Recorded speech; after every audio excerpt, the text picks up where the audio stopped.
Pemberian bantuan langsung tunai yang disalurkan pemerintah Kabupaten Badung mendapatkan atensi dari Badan Pengawasan Keuangan dan Pembangunan BPKP Provinsi Bali. BPKP Provinsi Bali mengingatkan pemberian BLT dan bantuan lainnya harus mengacu pada aturan dan perundang-undangan yang berlaku.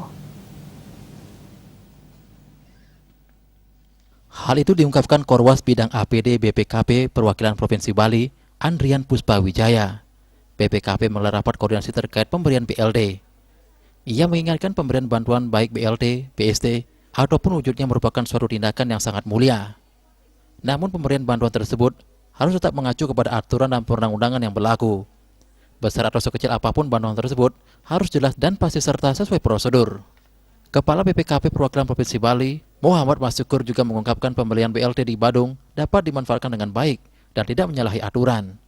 Tertib administrasi harus dan tertib hukumnya juga harus jelas agar pemberian BLT dapat berjalan dengan baik dan masyarakat yang terdampak dapat segera merasakan manfaatnya. Kendati demikian, pihaknya mengapresiasi yang sudah dilakukan Pemkab Badung dengan kebijakan Bupati Badung dalam memberikan BLT kepada masyarakat di tengah pandemi COVID-19. Tentu ini merupakan kebijakan yang sangat bijaksana. Hal ini tentu sangat diharapkan oleh masyarakat Badung. Sementara Sekretaris Daerah Sekda Badung, Wayan Adi Arnawu mengatakan, BLT yang diberikan sangat bermanfaat di tengah pandemi COVID-19 untuk membantu meringankan beban perekonomian masyarakat. Selain itu meningkatkan imun tubuh masyarakat Badung di masa pemberlakuan pembatasan kegiatan masyarakat PPKM.